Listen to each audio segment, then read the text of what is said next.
आप सभी को रेमो का नमस्कार। इस लेसन में आप सभी को रेमो का नमस्कार। इस लेसन में हम बात करेंगे पॉलीगन के रेस्पेक्ट में। जो आपके रेगुलर पॉलीगन होते हैं, स्पेशली रेगुलर पॉलीगन, तो रेगुलर पॉलीगन का हम एरिया कैसे लिख सकते हैं और पेरीमीटर, उनके बारे में चर्चा की जाएगी फॉर रेगुलर पॉलीगन, सम बहुभुज। तो देखिए, आपको पता है कि अगर हम बात करें 3 साइडेड रेगुलर पॉलीगन की, जिसको हम बोल सकते हैं इक्विलेटरल ट्राइंगल होता है, तो उसका अगर साइड ए होता है तो आपको पता है कि उसका एरिया √3/4a² होता है। पेरीमीटर जो होता है वो आपका 3a होता है। कमिंग टू द नेक्स्ट, कि जैसे 4 साइडेड रेगुलर पॉलीगन आपका क्या कहलाएगा, स्क्वायर। ठीक, स्क्वायर में आपको पता है कि इसका पेरीमीटर क्या होता है भाई, 4a होता है। और व्हाट अबाउट एरिया, एरिया आपको पता है कि a² होता है, तो a² और 4a ये भी हमें पता है। अब देखिए क्या होगा कि जैसे जैसे हम आगे मूव करेंगे, नंबर ऑफ साइड्स बढ़ाते जाएंगे, तो ये चीज़ें फिर आपको बाई डिफ़ॉल्ट नहीं पता है। जैसे ट्राइंगल का आपको पहले से मालूम है क्योंकि आपने ट्राइंगल अलग से पढ़ रखा है, आपको इसके बारे में पता है क्योंकि आपने स्क्वायर भी पहले से पढ़ रखा है। बट जब हम आगे बढ़ेंगे, रेगुलर पेंटागन होगा आपका, रेगुलर हेक्सागन होगा, वहाँ आपको प्रॉब्लम होगी। तो रेगुलर ज्योमेट्री है, आपको पता है कि n साइडेड पॉलीगन होता है, हो सकता है। तो हम बात करते हैं कि n साइडेड पॉलीगन अगर मेरे पास कोई है तो उसका एरिया क्या होगा, उसका पेरीमीटर क्या होगा। तो लेट्स टॉक अबाउट दैट। ठीक है, अब देखो, सबसे पहले हम बात करेंगे पेरीमीटर की, जो कि बहुत आसान है। परिमाप जो है वो बहुत ही आसान है। क्यों आसान है? क्योंकि आपको पता है, मैं आपको लिख के दिखाऊंगा अभी, तो आपको समझ में आएगा इतना आसान क्यों है। देखो, जैसे मैंने कहा कि मेरे पास n साइडेड रेगुलर पॉलीगन है, तो अगर मेरे पास n साइडेड रेगुलर पॉलीगन है सर, तो आपको ये मालूम है अच्छे से कि अगर आपने एक साइड लिया है, उसका साइड a है, तो जो उसका पेरीमीटर होगा n साइडेड अगर है आपका, तो वो क्या हो जाएगा आपका, वो वैल्यू आपकी हो गई n times a। Very simple, यहाँ तो कोई कन्फ्यूज़न ही नहीं है। जो प्रॉब्लम आती है वो प्रॉब्लम कहाँ आती है आपको, वो प्रॉब्लम आपको आती है जब n के टर्म्स में मुझे एरिया लिखना होता है। तो देखिए, एरिया के बारे में बात करते हैं। देखिए, कुछ ऐसे फिगर्स हैं जिनका एरिया आप आसानी से लिख लोगे। फॉर एग्जाम्पल, जैसे मैं बात करूँ आपसे रेगुलर हेक्सागन की, सम षटभुज, तो मैं लिख रहा हूँ आपके सामने रेगुलर हेक्सागन। ठीक है, तो रेगुलर हेक्सागन को ध्यान से देखना, ये क्या है, इसको मैं लिख रहा हूँ सम, यहाँ पर आपका हो गया षटभुज।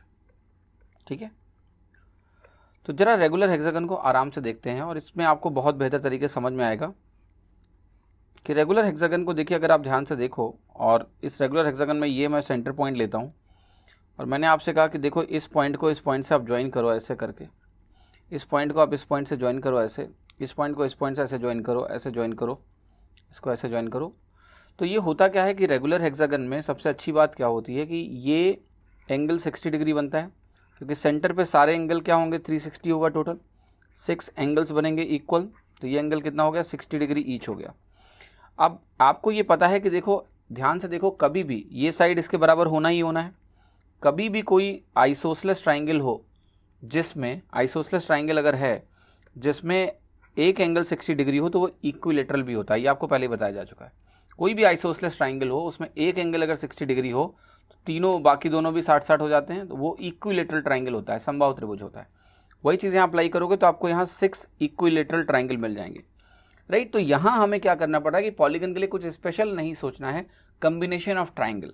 तो आपने कहा कि इसका साइड ए है, तो पेरीमीटर तो सिंपल है, 6a होगा। और अगर मुझे एरिया लिखना है, तो यहाँ एरिया क्या हो गया, एरिया ऑफ 6 इक्विलेटरल ट्राइंगल, तो 6 इंटू क्या होगा आपका, √3/4a²। तो जो एरिया आपका निकल के आ जाएगा वो क्या आ जाएगा, यहाँ पर आपका एरिया आ जाएगा 3√3/2a²। ये एरिया हो गया आपका रेगुलर हेक्सागन का। लेकिन समस्या ये है, आपने कहा हेक्सागन का तो आपने लिख के इतना आसानी से बता दिया, अब अगर पेंटागन है तो क्या करोगे। अब देखो, रेगुलर पेंटागन अगर होगा तो आप इतनी आसानी से नहीं लिख पाओगे। आपको वहाँ पर मैं एंगल बता दूंगा, ये वाला एंगल, ठीक है, आप कहोगे 360 डिग्री है और ऐसे 5 एंगल्स हैं। गेटिंग माई पॉइंट और नॉट? तो 5 को आप 360 से डिवाइड करके आप ये वाला एंगल तो निकाल लोगे। क्लियर?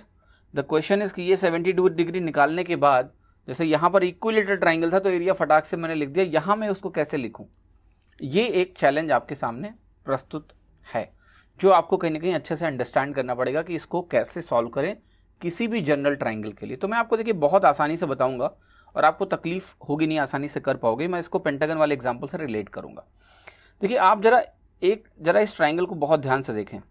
अगर इस ट्राइंगल को आप ध्यान से देखोगे, जो भी ये ट्राइंगल आपके सामने है, आप कहोगे कि मैं इस लेंथ को अगर आर बोल दूं, आर इसलिए बोल रहा हूं बिकॉज ये जो पॉइंट है जो मैंने डिफाइन किया हुआ है, ये पॉइंट क्या है, इक्वी डिस्टेंट है सारे वर्टिसेस से, जिसको आप बोलते हो ना सर्कम सर्कल। अगर इस पॉइंट से मैं आर रेडियस लेके खींचूंगा तो ये सारे वर्टिसेस से पास करेगा, ये हमारा सर्कम सर्कल बनेगा।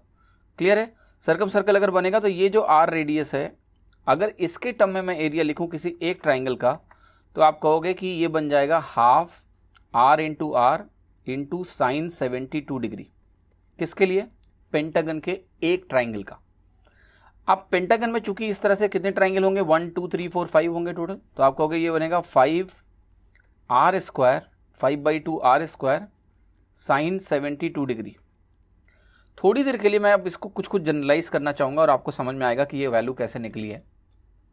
आपको और बेहतर तरीके से थोड़ा समझ में आएगा कि जो वैल्यू मैंने आपके सामने लिखी है ये कैसे आप समझ सकते हो। देखो ये वैल्यू जो 5/2 आपके सामने लिखी है, 5/2 आर स्क्वायर साइन 72 डिग्री, जरा इसको बहुत इत्मीनान से और ध्यान से इसको देखने की ज़रूरत है। आप कहोगे यहाँ जो साइन 72 डिग्री लिखा हुआ है, ये 72 डिग्री कहाँ से आया? ये आपका है 360 degree by number of sides. मैं इसको 360 डिग्री बाई n लिख सकता हूँ, साथ में इसको मैं साइन लिख सकता हूँ। फिर आप कहोगे 5 कहाँ से है? नंबर ऑफ साइड्स, इसको n लिख सकता हूँ, n/2 r square into 360 degree by n। अब आप कहोगे r पता थोड़े ना है भाई कि r कितना है, ये r की वैल्यू बताओ पहले। r की वैल्यू अगर हम निकाल लें तो हम इस फॉर्मूले को जनरल फॉर्मूले में कन्वर्ट कर सकते हैं। क्लियर? r की वैल्यू अगर आप निकाल के बता दो तो आसानी से वैल्यू आ जाएगी। ठीक है, तो ये प्रोसेस है। अब जैसे यहाँ पर अगर आपको r लिखना है तो r आप कैसे लिखोगे ये मैं बताता हूँ। अगर मैं यहाँ से इसे परपेंडिकुलर डाल दूँ, या आइसोसेलेस ट्राइंगल परपेंडिकुलर डाला, तो ये एंगल कितना बनेगा आपका? ये एंगल आपका हो जाएगा 36 डिग्री, हाफ हो गया। और ये जो r की वैल्यू है, आप जरा बहुत इत्मीनान से देखना कि अगर मैं इतना निकालना चाहूँ आपसे ये वैल्यू, तो आप कहोगे ये वैल्यू है r साइन, ये वैल्यू ध्यान से देखना, r साइन 36 डिग्री आ जाएगी, हाफ इतना पोर्शन। इसको मैं 2 से मल्टीप्लाई करूंगा तो बनेगा 2r साइन 36 डिग्री। ठीक है, क्योंकि ये पूरी लेंथ हमें चाहिए। क्लियर? गेटिंग माय पॉइंट और नॉट? तो 2r साइन 36 डिग्री कितना आ गया? a के बराबर आ गया, जो कि साइड है। हम पॉलीगन का साइड, रेगुलर पॉलीगन का साइड a मान रहे हैं। तो आप खुद देखो यहाँ से जो r की वैल्यू है वो है a/ साइन 36 डिग्री, और वो भी 2। r की वैल्यू ये आ गई। अब 36 डिग्री क्या है जरा आप बताओ। आप कहोगे 36 डिग्री को अगर मुझे यहाँ पर लिखना है तो सिंपल सी बात ये है भाई कि जो नंबर ऑफ साइड्स हैं, टोटल एंगल क्या होता है आपका? 360 डिग्री। 360 डिग्री अपॉन 2n बनाएगा ये, यहाँ n नंबर ऑफ साइड्स है, तो अगर 5 है तो ये 36 डिग्री बन जाएगा। तो ये वैल्यू मैंने यहाँ पर उठा के लिख दी कि 2 साइन 360 डिग्री बाई 2n। अब आप ध्यान से देखो, यहाँ पर अगर ये वैल्यू आप रिप्लेस करोगे तो n/2 हो गया, r स्क्वायर की जगह ये डाल दो। अब a स्क्वायर अपॉन 4 बनाइए, यहाँ बना sine square 360 degree by 2n into ऊपर क्या है आपका? Sine of 360 degree by n, ऐसा बना। फिर से क्या करने जा रहा हूँ, इसको मैं खोलूंगा। इसको खोल के मैं क्या लिख सकता हूँ? 2 साइन 2a वाला फॉर्मूला लगाओ, साइन 2 साइन a कॉस है, तो ये बनेगा 2 sine 180 degree by n into cos 180 degree by n, ऐसा बनेगा या नहीं? ठीक है, नीचे भी जो 360 डिग्री बाई 2n है, इसको अगर आप सिंप्लीफाई करोगे तो ये आपका है 180 डिग्री बाई n। साइन से साइन देखिए कैंसिल होगा, एक साइन कैंसिल हो गया। क्लियर? ये 2 से आपका 2 कैंसिल हो गया, और जो बच रहा है उसको देखो, na स्क्वायर बाई 4 बचा, और यहाँ पर ये cos 180 by n sine 180 by n divide होके क्या देगा? cot of 180 by n। Right? ये आपका जनरल फॉर्मूला हो गया n साइडेड रेगुलर पॉलीगन का, जिसका साइड a है और नंबर ऑफ साइड्स कितनी? n है। पर आप कहोगे कि इतना लंबा, ये तरीका कुछ ज़्यादा ही लंबा लग रहा है, कोई और छोटा तरीका है क्या इसको निकालने का? तो मैं कहूँगा ठीक है, इसको निकाल के देख लेते हैं और क्या क्या तरीके पॉसिबल हैं यहाँ पर। अभी हमने जो वैल्यू निकाली है वो आपको समझ में आया कि एरिया कितना आया? na square by 4 cot of 180 degree by n। ठीक है, तो कहने का मतलब है कि n के डिफरेंट वैल्यूज़ के लिए आपको सारे वैल्यूज़ मिल जाएंगे। जैसे वेरीफाई करना है इसको, आप यहाँ पर रखो n की वैल्यू 3, n की वैल्यू का 3 रखते हो तो ये बनेगा 3a स्क्वायर बाई 4, और यहाँ पर 3 रखा तो cot 60 बना। cot 60 आपका 1/√3 होता है। देखो ये क्या बन रहा है? √3 बाई 4 a स्क्वायर। क्या आपके इक्विलेटरल ट्राइंगल का ये एरिया होता है? यस। फिर आपने को मैंने कहा कि n = 4 रख लो भाई। n इज इक्वल टू 4 अगर आपने यहाँ पर रखा तो आपका 4 से 4 कैंसिल हुआ, ये बना a स्क्वायर इंटू 4 अगर आपने रखा तो ये बनेगा cot 45, cot 45 1 होता है, तो क्या ये a स्क्वायर बना? क्या आपके स्क्वायर का एरिया a स्क्वायर होता है? यस। फिर आपसे कहा मैंने कि n इज इक्वल टू 5 रख लो। n इज इक्वल टू अगर आपने 5 रखा तो ये वैल्यू कितनी बन जाएगी? 5a स्क्वायर बाई 4, और यहाँ पर cot बनेगा, और जब यहाँ पर आप 5 रखोगे तो इसको डिवाइड करोगे तो ये cot 36 डिग्री बनाएगा, ठीक है। और 36 डिग्री रखने की जरूरत नहीं है, बस आपको समझना है। n इज इक्वल टू 6 रखा हमने तो 6a स्क्वायर बाई 4 बना। 6a स्क्वायर बाई 4 का मतलब होता है 3a स्क्वायर बाई 2। 6 रखा तो cot 30 आपका होता है √3, तो ये बना 3√3a स्क्वायर बाई 2। ये हम पहले भी निकाल चुके हैं, 6 इक्विलेटरल ट्राइंगल का एरिया, ठीक है। तो n की डिफरेंट वैल्यूज़ के लिए ना आपको ये वैल्यूज़ मिल जाएंगी, पर आपने कहा कि चलो ठीक है मुझे ऐसे करके दिखाओ कि ये इतना ही एरिया होगा, रादर दैन कि जो आप अपने अभी किया ना लंबा तरीका कि पेंटागन से कन्वर्ट किया, उसमें मज़ा नहीं आया। तो देखो कोई टेंशन नहीं है, आप ऐसे बस सोच लो, इमेजिन कर लो कि आपके पास एक रेगुलर पॉलीगन है। मैं रेगुलर पॉलीगन का बस क्या कर रहा हूँ ना, बस ये 3 साइड्स बना रहा हूँ, आपको बस इतना समझना है, ठीक। यहाँ कहीं इसका सेंट्रल एंगल होगा।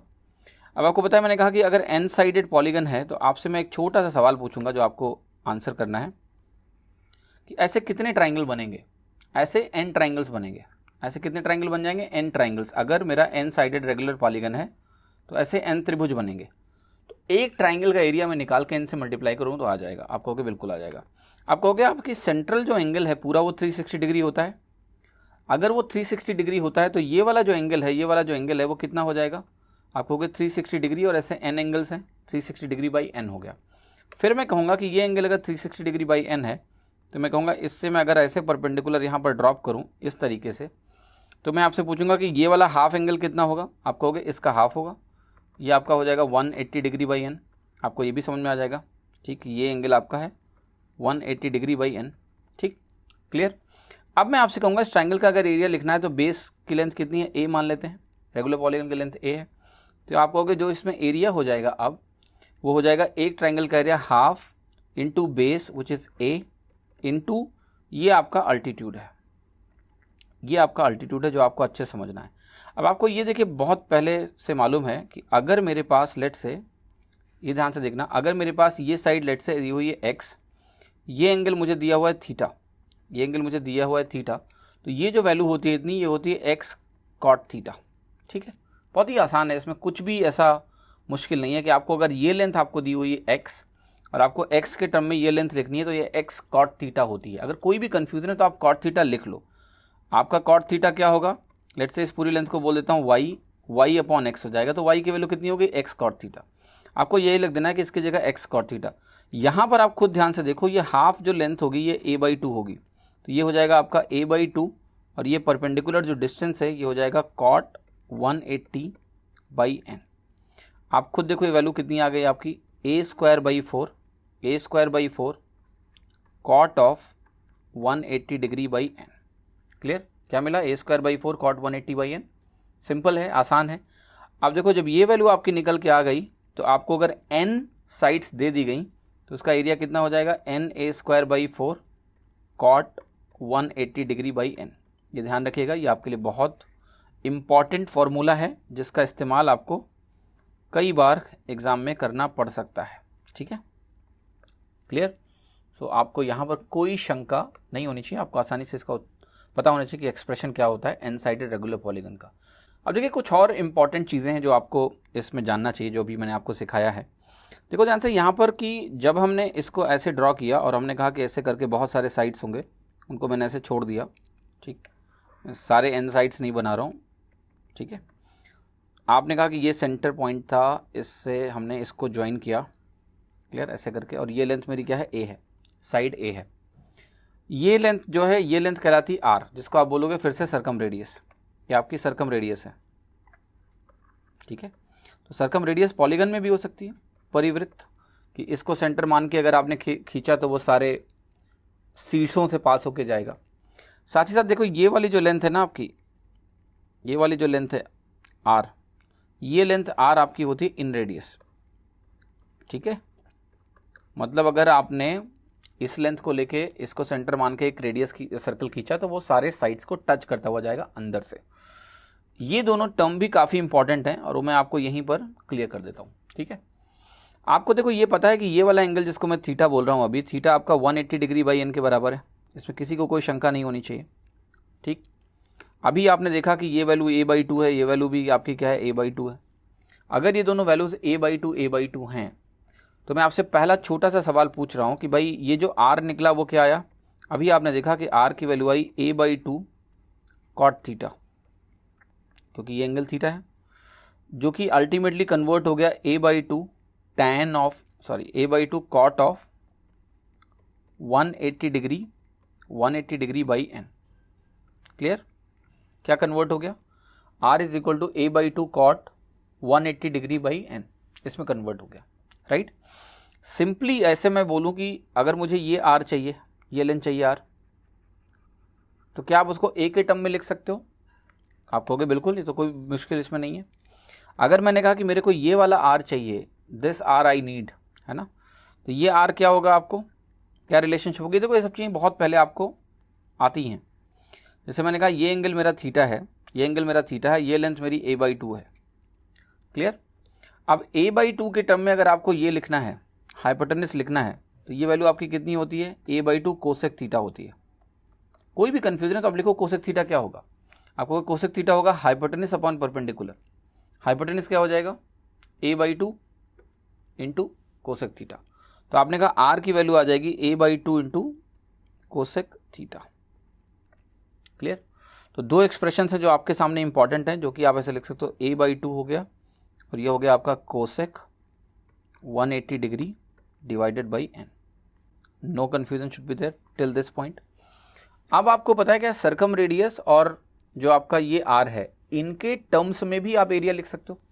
क्योंकि अभी तक आपने जो देखा है वो क्या देखा है, अभी तक आपने देखा है एक फॉर्मेट कि na²/4 cot of 180 degree divided by n, ये तो साइड के टर्म्स में हो गया।